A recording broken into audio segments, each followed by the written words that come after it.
Afternoons by Philip Larkin was written in 1959, but didn't appear until 1964, when it was published in his most famous collection of poems, The Whitsun Weddings. In the poem he observes young mothers watching their children playing in the afternoons in a playground, and comes to the somewhat melancholy conclusion that marrying young and having children leads these working-class mothers to lose not only their physical beauty, but also their romantic illusions and their personal identities. The poem is better understood if it is placed within the context in which it was written. In the decade or so following the Second World War, Britain saw the construction of mass housing as part of the establishment of the welfare state. Not only had there been extensive war damage due to enemy bombing, but the quality of a lot of the remaining housing stock in urban centres was also deemed inadequate, leading to the demolition of overcrowded and unsanitary terraced Victorian slums and the creation of new towns with green spaces. The modernist architect Le Corbusier expressed a desire to provide an environment that was fulfilling, creating harmony between people and their surroundings and freeing communities from the misery of poor housing. At the centre of this new utopian world of clean, functional towns was the concept of neighbourhood units, designed by Clarence Perry in the early 1900s, which were self-contained communities that included shops, pubs, clubs, churches and play facilities in their layout. The references to the new recreation ground and estatefuls of washing suggest that it is one of these very housing developments that is the poem's backdrop. Larkin does not, however, evoke a place where there is harmony between people and their surroundings, but instead a place where there are only lost dreams, lost beauty, and lost individuality. Larkin's friend Jean Hartley described his poetry as observations of ordinary people doing ordinary things, while Andrew Motion, in his 1993 biography of Philip Larkin, describes him as writing with very English, glum accuracy. Peter R. King, in his 1979 book 9 Contemporary Poets, A Critical Introduction, describes his work as a poetry of disappointment, of the destruction of romantic illusions. Whilst all of these comments can undoubtedly be applied to afternoons, what also has to be taken into consideration is that Philip Larkin shunned any kind of family life for himself. Expressing misogynistic views in his private correspondence, he neither married nor had children, so he is very much an observer from the outside, and a prejudiced one at that, who famously finished his 1971 poem This Be the Verse with the line, "And don't have any kids yourself," and expresses the view in the poem Dockery and Son that the addition of children does not lead to an increase. To me, it was dilution. That having children somehow weakens you. It's not surprising then that he paints such a negative portrait of marriage and child-rearing. The poem consists of 3 stanzas of 8 lines each. It is unrhymed and does not have any formal metrical or rhythmic structure, its cadences reflecting the rhythms of everyday speech patterns. The poem is gloomily factual to the ear, as Larkin's diction is plain and understated.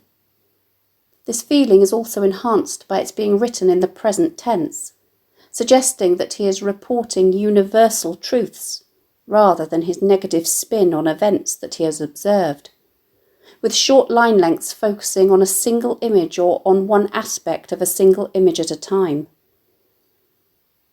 Although employing metaphor, the poet does not make use of other poetic techniques such as simile, hyperbole and personification, and makes only limited use of alliteration and repetition, which reflects the ordinariness of his subject matter and the universality of his theme. The one-word title Afternoons has more than one meaning. Not only is the poet describing the time after lunch and before the evening meal when the young mothers take their children to the park, but it also alludes to the metaphorical afternoon of these young women's lives. There is a sense that the best of the day, and by implication the mothers' lives, is over, and now it is downhill all the way. The poem begins, summer is fading. The verb fading suggests a gradual decline and a draining away of light and vitality. Autumn hasn't quite arrived yet, but it is in the air as the leaves fall almost imperceptibly in ones and twos. The way in which Larkin refers to summer rather than to autumn suggests that his preoccupation is more with the season that is in the process of departing than that which is to come, and this gives the poem its melancholic and wistful tone. There's a suggestion that this is a metaphor for the progression of life, and signals that this is the end of an era for the young mothers, as their romantic illusions also fade without them realising it. It's also perhaps an oblique reference to a line from Shakespeare's most famous sonnet, "Shall I compare thee to a summer's day?" when he says, "But thy eternal summer shall not fade." For Shakespeare, summer is a metaphor for his lover's beauty, which shall not fade because he has immortalised it in his poetry. There's a sense that as the poem progresses, Larkin is perhaps immortalising not the romantic illusion of the young mother's beauty, but the gloomy reality of the inexorability of its decline. The trees from which the leaves fall are those bordering the new recreation ground.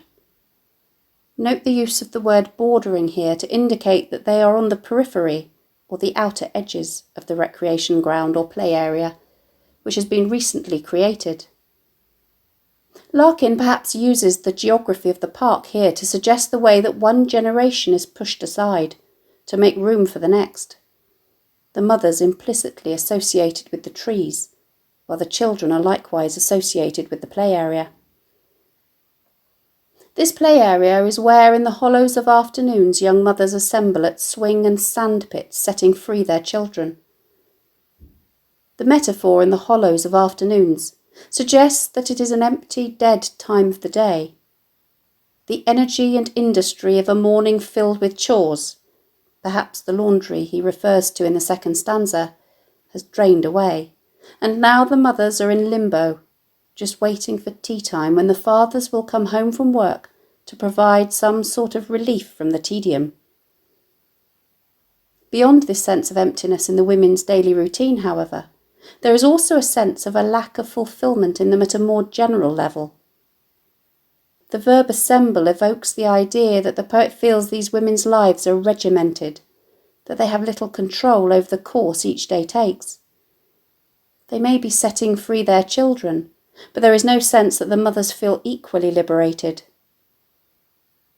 The way in which there is no article, either definite or indefinite, preceding swing and sandpit, suggests that Larkin has taken a particular observation and has generalised this, in line with his prejudices, as occurring the length and breadth of England.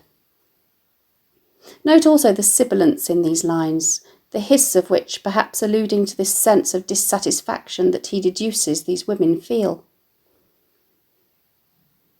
The second stanza introduces the husbands of these young mothers who seem remote from them.